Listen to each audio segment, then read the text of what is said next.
খোদার কাছে মোনাজাতে বলি বারে বার, কেন সে প্রাণ বন্ধু হইল না আমার।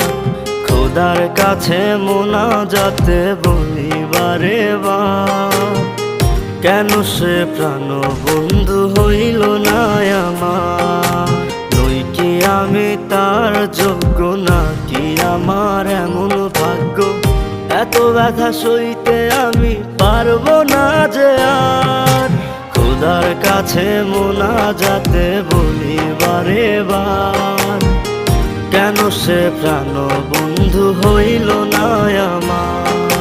খোদার কাছে মোনাজাতে বলি বারে বার, কেন সে প্রাণ বন্ধু হইল না আমার।